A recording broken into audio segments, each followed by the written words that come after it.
What's going on, guys? Welcome back to a brand new post-commentary feature match. This time, the final round of locals. I had two other matches filmed, but they were just really underwhelming, and they ended really quickly. So I figured I'd just not include them, just so, not for the sake of just including them, period, but, just to give you guys the better of the videos I was able to record. But here we have True Draco Sky Striker versus Orcust, my friend Adam playing on the left.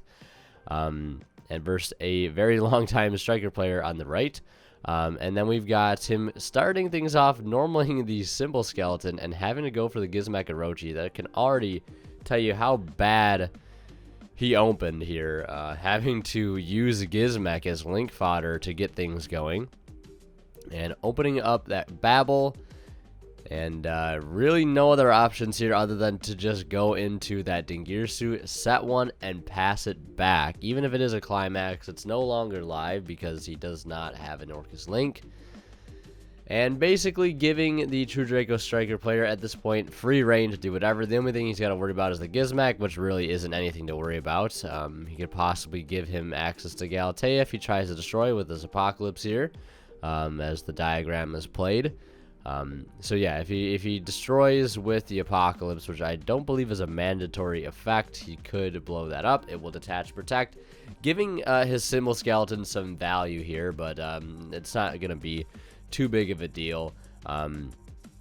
It's not going to make an overarching difference at the end of the day, if he's going to be able to get Galatea on field for whatever reason. So Apocalypse will activate. He's going to detach. And now summon, or not summon, but protect it from destruction. He's going to add Heritage. And a couple plays that could be made at this point. One of them being Area 0, as this deck is extremely versatile in sort of engines, meshing together. The deck originally created by Johnny Lee and his group of testing partners. Very innovative deck and very powerful deck. The deck is just so surprising how well these two engines work together and how much draw power and advantage they can gain. It's absolutely insane. Just watching the deck play, it's just incredible. But yeah, so he's going to pop the Heritage with the Area 0, or the Disciples rather with the Area 0. And he's going to change symbol there because he has to. It's kind of use it or lose it type thing. He's going to try to go draw 2 off Heritage. Luckily, he has the Twin Twister, and discarding the last card in his hand, which ended up being another twin, which is really unfortunate, only for his opponent to slap down that copy of Engage. Oh boy, what would you know? Opening a Sky Striker Engage in his Sky Striker deck. What are the odds? And of course, he does got plenty of spells in grave, thanks to the addition of that Draco engine, putting things in grave like Disciples, Diagram, all that goodness. The Heritage in grave as well now, thanks to the twin. And I'm going to pick up an additional card there on top of that Widow Anchor. And just a really solid turn. And what's that? Sky Striker Ace Ray coming down. I'm pretty sure everybody's super excited to see Sky Striker. But yeah, going to add back the Engage. And of course, going to just slap it down again, because why not? The mark of a good Sky Striker player is if you draw your Engage off your Engage, or if you draw it off your Metal Foes Fusion. I think everybody is well aware of that at this point in time. The deck has been powerful for a year and a half, I want to say, Sky Striker. And who knows what the January list will do. Will they hit that pesky Engage finally? Because now it is very apparent with every other power card in the deck having gone to 1, and it's still being arguably the best deck of the format. Something else needs to happen, something more drastic. So, going to pick up another card off that Engage there after adding the multi-roll.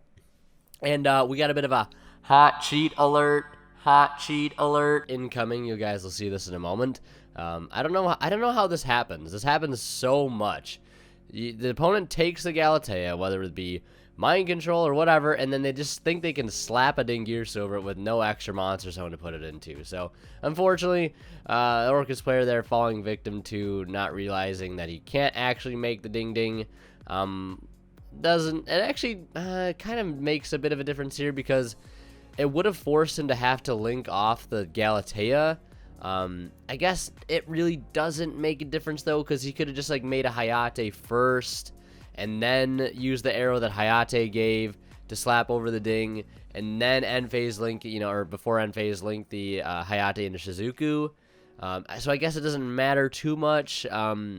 He could have just made Hayate to be able to slap it on there, but yeah, I think maybe he just forgot the Hayate step. But definitely would have been able to make Dingirsu at that given point, but making a Hayate, I believe, would have fixed the situation and fixed the game state. So luckily it's not that game-changing. I believe he still would have been able to make the Dingirsu. Still being able to send the Dingirsu also off the multi-roll to add the Shark Cannon. He's just going to slap down the Shark Cannon, and he cannot respond because of the multi-roll. And things are looking pretty grim if you're the Orcust player right now. He's got a couple set back row, loaded graveyard, and he's top decking. Oh my god, it's the Armageddon Knight. That is absolutely a beautiful top deck if it weren't for the Widow Anchor to have a say in the matter. As we head into game 2, I want to mention a quick shout out to our sponsors over at Imperium Duelist.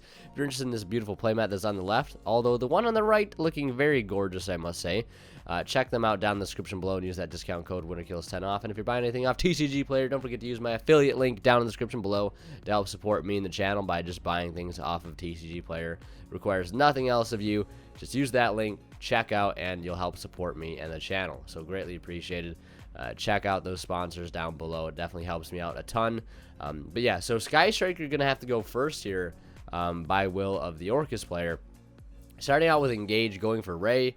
And of course, we're just going to add back that Engage. No problem here. No true Draco cards, it looks like, here to start things off.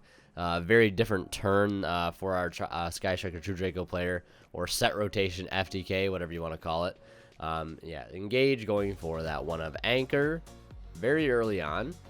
But if you realize you're playing against a deck like Orcust in the state that it's in currently, if you can anchor that first Armageddon Knight, Mathematician, Scrap a Cycler, whatever it may be, and they don't have a follow-up, they're not playing cards like Barricade Borg, they didn't open up any dangers or Orcust monsters, they could outright just end their turn given the right circumstance. So going for Anchor so early on isn't that bad of an idea if you ask me. So I believe our opponent, or our Orcust player rather, has opened a copy of Babel and Crescendo.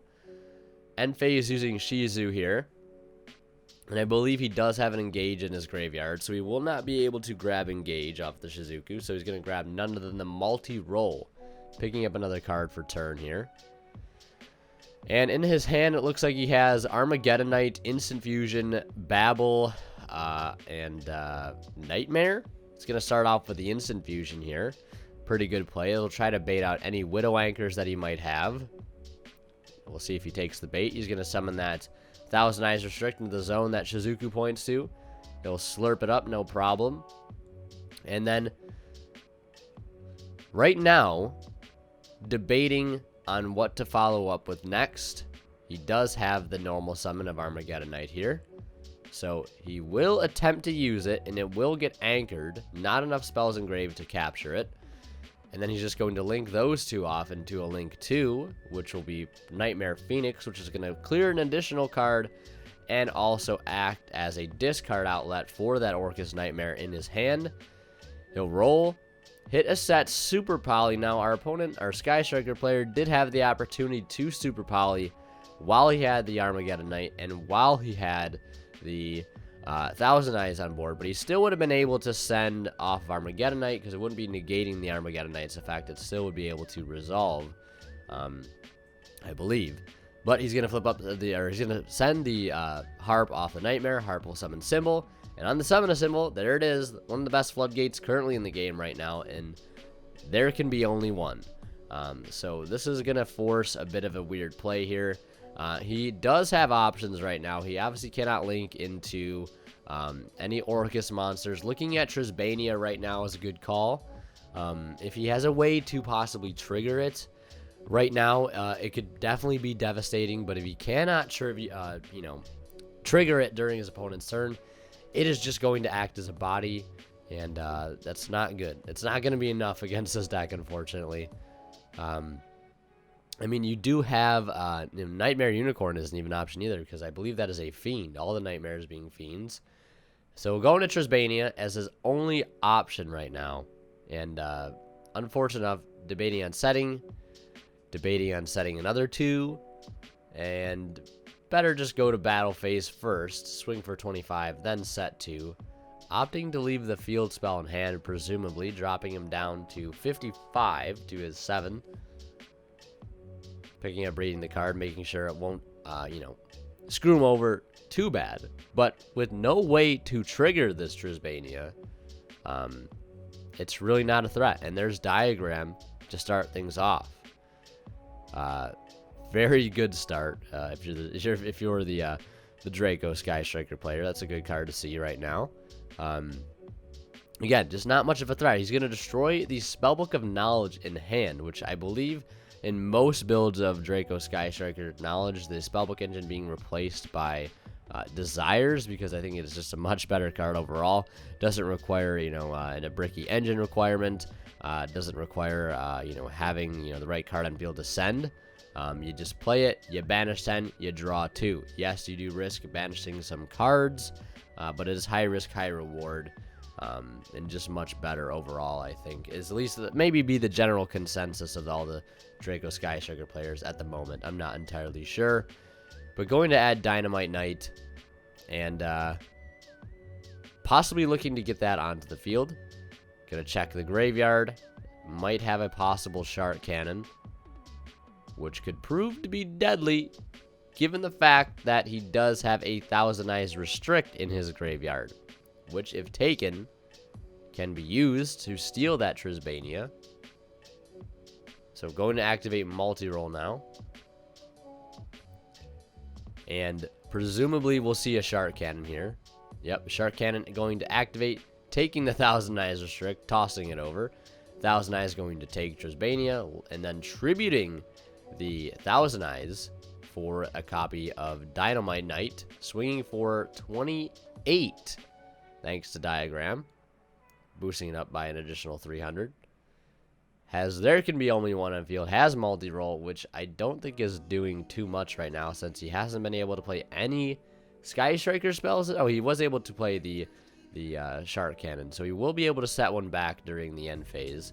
And he's going to reset Shark Cannon, and he's just going to pass it back to the Orcust player, which hopefully top deck the right card. I believe both sets are crescendos right now, keep in mind. So it is just not looking good here. He needs like a god tier top deck and something like Scrap Recycler or Mathematician. Greffer wouldn't be too good right now because I don't think he has proper discards in hand. Sees what his next card is and just scoops it up, unfortunately.